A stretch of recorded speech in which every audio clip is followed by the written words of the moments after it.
السلام عليكم ورحمة الله وبركاته. معكم الدكتور مجدي عبد الرازق، استشاري جهاز هضمي وكبد وحميات. أتشرف بوجودي معاكم النهارده. إن شاء الله هنتكلم عن مرض الجذام.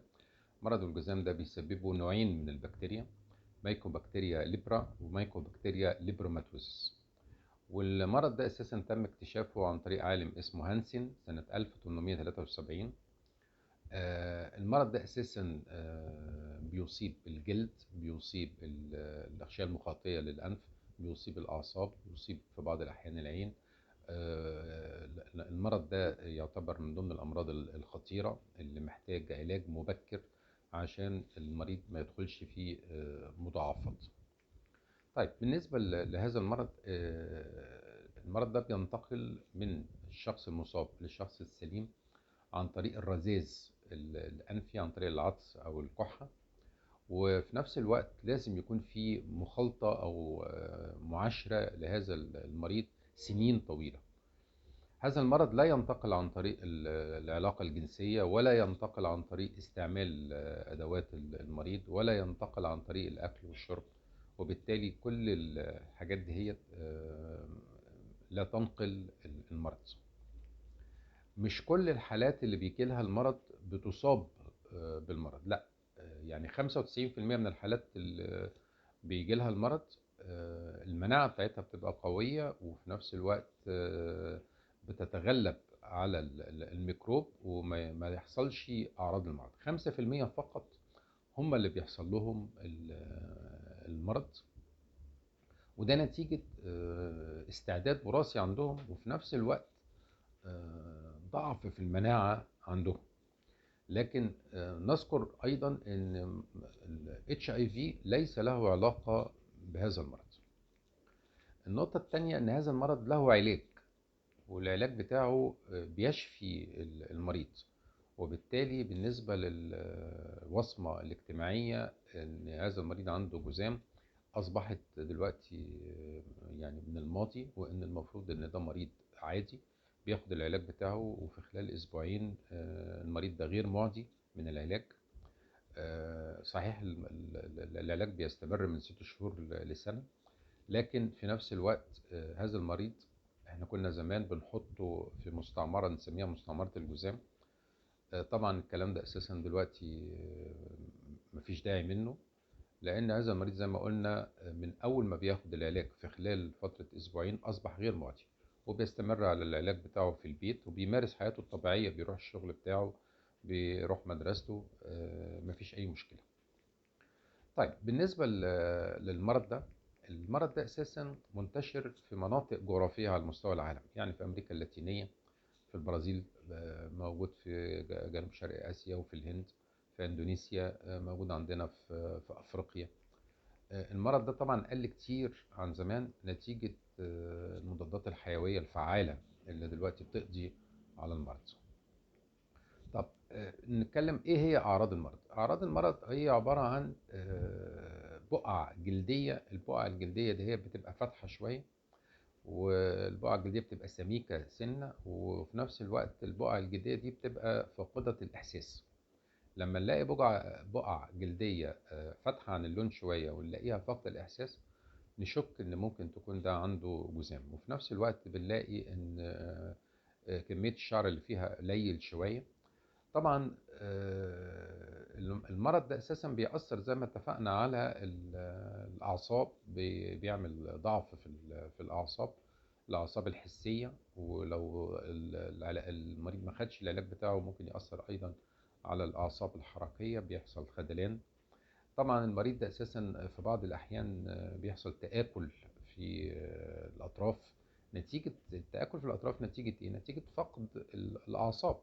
لما بيكون المريض ده اساسا مش حاسس بالاطراف بتاعته، ده ممكن يؤدي الى اصابات، وممكن يؤدي الى جروح.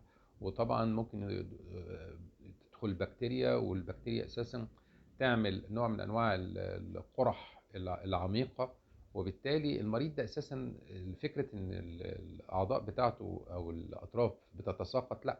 هي الفكره فكره ان الميكروبات لما بتدخل في الجلد نتيجة القرح اللي موجودة عنده، دي بتؤدي إلى التهابات شديدة، وممكن تؤدي إلى التهابات في العظام او التهابات في الغضاريف، وبالتالي بيحصل ان الاطراف بتاعته بيحصل لها تشوهات، وساعات بنلاقي المريض ما عندوش مثلا صباع او صباعين او ثلاثة، او الانف بتاعته متاكله.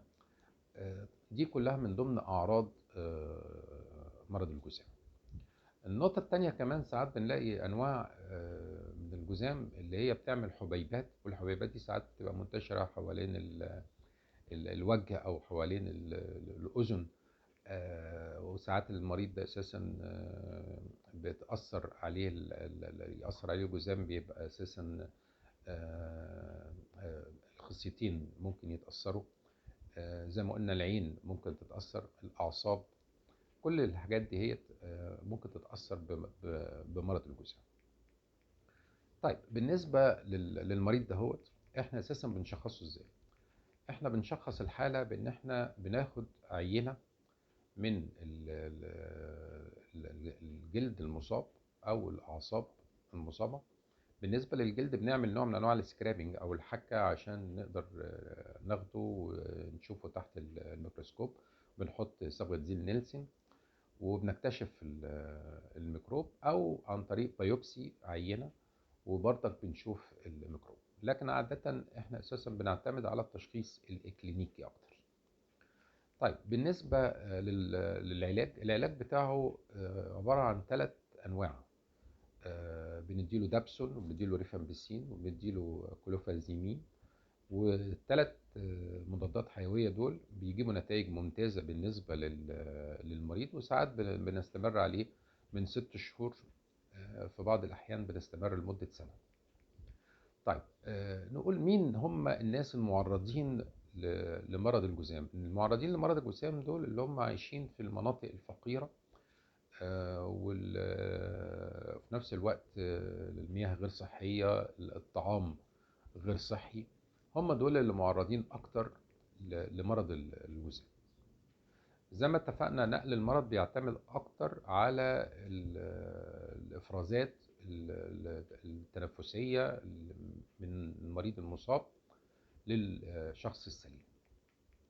بالنسبة للعوامل الوراثية، زي ما اتفقنا ان العوامل الوراثية ليها دور في المرض، وبالتالي زي ما اتفقنا ان هذا المريض ممكن يجيله يدخل جسمه ميكروب الضرن، لكن 5% فقط هم اللي بيبان عليهم الأعراض، لكن 95% لا، ما بيحصل لهمش أي حاجة. طيب بالنسبة للميكروب الضرن، العلاج بتاعه متوفر بالمجاني. بنقسم الأعراض بتاعته لنوعين مهمين. النوع الأولاني اللي هو بنسميه الجذام الضرني، وده الأخف، وده اللي الميكروبات فيه أقل، وده اللي هو أقل نقلا للمرض.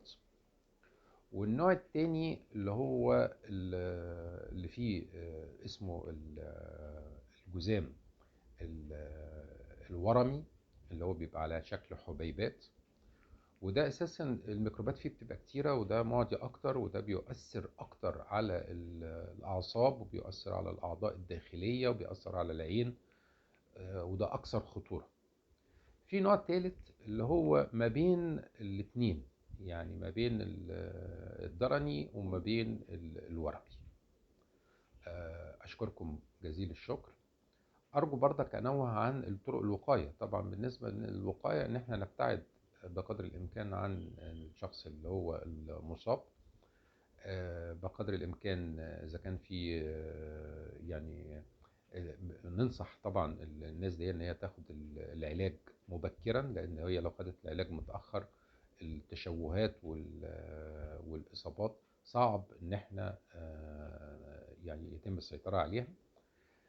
برضك احب انوه ان احنا اساسا في بعض الحالات بنستخدم الكورتيزون، في بعض الحالات بنعمل عمليات جراحيه للمريض عشان الاطراف بتاعته. اشكركم جزيل الشكر، والسلام عليكم ورحمه الله وبركاته.